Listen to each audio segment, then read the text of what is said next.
Percent of Canadians thought the Trudeau government was on the right track. So far as immigration goes, while 25% thought it on the wrong track. The internal polling shows that ratio held steady until September 9th last year, when just 21% thought Ottawa was on the right track and 50% thought it on the wrong track. 2 weeks later, Trudeau's cabinet got the results of another internal poll on immigration. 51% said too many immigrants were coming to Canada. 52% said Canada should cut the number of immigrants. And few saw any downside to a cut, with 82% saying cutting immigration would have little or no impact on economic growth. The Honourable Minister for Immigration, Citizenship and Refugees. 10 days later, on October 24th, then Immigration Minister Mark Miller told the House immigration levels were being cut by 20%. What we propose is a plan for controlled migration. We're proud of it. It serves Canadians well. And yet, those same internal federal polls told Trudeau's cabinet cutting immigration might not solve housing or healthcare problems. Just 39% of all Canadians believed housing would become more affordable with an immigration cut, although 52% of Albertans believed it would. 37% of all Canadians said healthcare wait times will get shorter with fewer immigrants, while 47% of Albertans said the same thing. The Carney government has not signaled any major changes to the Trudeau-era immigration policy. Immigration levels will continue to decline over the next 3 years. But Alberta Premier Danielle Smith is clearly hinting that she may take some steps so that some immigrants might look to another province if they're coming to Canada. David Aiken, Global News, Ottawa. In the other hand, in Alberta, so it's the issue here is that every province have different perspective regard to immigrants, and it depends on the premier. And what's really going on is that, to my understanding and the research, the provincial government premier really have the information they need to revamp the immigration policy, because they get right-hand information from the immigration minister on what is going on. Meanwhile, the federal government, the Minister of Immigration at the federal in Ottawa, is getting information from, almost second-hand information, not direct information. So what I'm going to do here is that I want you to listen what's also going on in Alberta regard to their own opinion about immigrants. And so you can be able to understand again that it depends on whom you talk to. Should Alberta create a new Ministry of Immigration and decide which newcomers who are already approved by Ottawa get to use services like schools and hospitals? No, I don't think that's right at all. That's as Canada, I feel like we accept everybody. But that is one of the ideas being proposed by Premier Danielle Smith's new Alberta Next panel. We may have the option to withhold provincial social programs to any non-citizen or non-permanent resident who does not have an Alberta-approved immigration status. This new government video says former PM Justin Trudeau's open border policies are to blame for housing, school, and doctor shortages, but the idea of cutting certain newcomers off not sitting well with some. No, I don't think that's fair at all. Like, people that are coming here are coming from war-torn countries and a lot more intense situations. So we got to give them safekeeping here. Canada should be Canada. The provinces should stay in their lane, which they're not a country. There's no question Alberta is growing fast, now over 5 million people.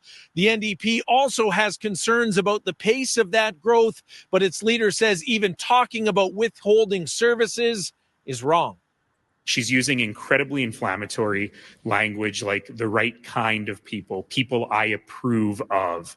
Well, forget about the fact that everything she's saying is blatantly unconstitutional. Guess what? The dog whistle is audible to everybody, Premier. In January of last year, Smith told a podcaster she wanted Alberta to rapidly double its population and Red Deer to hit 1 million people. But she was criticized for those words and has changed her stance. It wasn't that long ago, Danielle Smith was calling for 10 million Albertans. But I think she's being pushed, again, by her fringes to go after immigrants.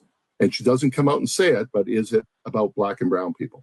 This woman and her family came to Alberta from Algeria 2 years ago and says it's been a good experience so far. But what if you came to Alberta and they told you, sorry, we don't have services here? Oh, yeah, of course, I would leave Alberta, definitely. And I would not second guess my decision. I would move elsewhere. A Thursday statement from the Premier's office says immigrants would be approved by Alberta based on their job skills and the values of hard work, love of freedom, and peaceful coexistence. But the government also acknowledges Alberta may have to go to court to fight the feds for more control over immigration. From Edmonton, Sean Amato, City News.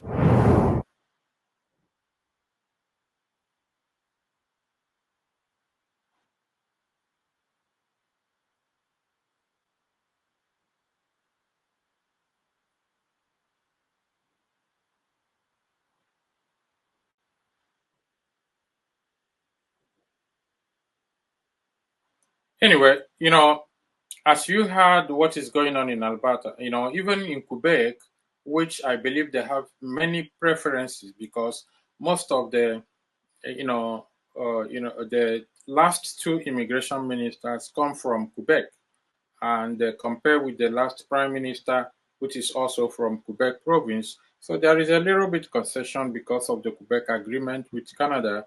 So it's not really an issue about who is in a position, to debate this issue, who also is in a position to, exercise the federal rights. The issue I'm trying to, emphasize here is there is problem.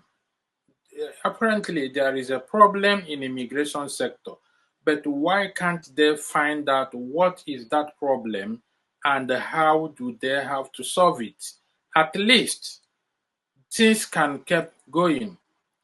If people in Canada have the work permit and they work, contribute to the economy, what is the problem? Why is it an issue that they do not want those people to work? Why do they have to allow immigrants to work under the table and, instead of working and paying tax, which will benefit the entire, nation? I'm going to also let you hear from another analyst to understand that this problem is still increasing every day by day. I'm going to leave you to listen and I will come back in a while. Virtually everybody in Canada has asked themselves or their neighbors or their family this question in the last few years. What's going on in our society? It just doesn't seem to be working right. And then people look and the answer they say is, well, it's immigration gone wrong. Immigration in Canada, it's what built Canada. Everybody's an immigrant to Canada.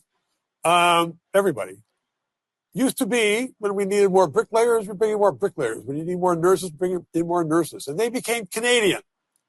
And now it seems that in Canada, everywhere you go, whether it be the city, whether it be a village, there are people who are bringing tribal wars here. There are people who want to keep their own culture. There are people here who don't like the Canadian culture. There's clearly something going wrong. Michael Bonner is my guest. He is a consultant. He is with the Aristotle Foundation. The Aristotle Foundation is a bunch of really smart people who look at problems and try to give answers. So you have written a paper on immigration. Welcome to the show. I'm glad you're here. What has gone wrong with immigration in Canada? Well, first of all, thanks for having me. It's a pleasure. The Aristotle Foundation is about the application of reason to public policy. That's what Aristotle did. Okay, well, are you saying that we have had people not applying reason to our immigration policy? Is that why we're in such a mess now? Yeah, yes, I think we could call Justin Trudeau's immigration policy unreasonable, to say the least. Now, the problem that you've described, I would say yes, there has been something that's gone wrong with immigration. There is a question of integration. There's that whole nonsense that we heard about the post-national state with no core identity and so forth. And I think we see the fruits of that now. But there's another problem. You talk about labor shortages, bricklayers, nurses, what have you. This is skilled immigration coming in to benefit our country and to benefit the newcomers Isn't that too. what it's all about? I mean, it used to be that we had skilled immigrants coming in, the ones that we needed to help build Canada, and there'd be a certain number of refugees that we would bring in because they are in a difficult situation, and Canadians were compassionate people, and they say, okay, fine, we're going to help a certain number. But that seems to be all gone by the wayside now. Yeah, the proportion of high-skilled, high-wage economic immigration has gone way down. That was the why. Well, that is the fundamental problem with the Trudeau era immigration policy. I think that there was a drive simply to get as many people in the country as possible, simply to avoid a recession. Without regard Wait a second. To avoid a recession, most people would argue that we have a lot of people in this country right now, and they're either on government assistance, or they're costing others, or they're taking jobs. I'm not saying that the plan worked, but I think that was the ostensible justification, and that the growth in what we call the temporary foreign worker program is proof. We're talking about a program that was designed for pinpointing labor shortages, sort of acute labor shortages wherever they might be found in the country, bringing people in on a temporary basis to fill them whilst Canadians could be trained, and then eventually they do the job. Now, that seems to make sense. It makes sense, and that's what the program was for, but now it is abused as a business model. By the government? The government is complicit in this abuse, but this pertains especially to the hospitality industry, for example. Instead of hiring and training local people, you bring people in from abroad at the minimum wage. Very often they are housed in properties owned by the employer, and they are forced to work long hours, more than would be considered reasonable. They don't have union representation. And because of reasons like this, the United Nations, I believe it was last year, if I'm not mistaken, issued a report comparing our temporary foreign worker program to a form of modern slavery. Now, that's an exaggeration, but it's only a slight exaggeration. Really? So, I mean, but most people are saying, well, that's a terrible thing. We still want to know what's going on with Canada. We're going to take a quick break. We're going to talk about that, and we're going to put you on the spot because you have to come up with the answers. You're with the Aristotle Foundation. Answers. Right back after this. Okay. So the point I'm trying to, let you continue to listen to the problem. As I said in previous program, that Canada territorial border have 80% unutilized, undeveloped and unutilized. And the population of Canada, as everybody is speculating, is between 34 to 40 million, if it's up to 40 million. But the problem here is if Canadian territory is more than United States, and the 80% is unutilized and undeveloped, then we are talking about overpopulated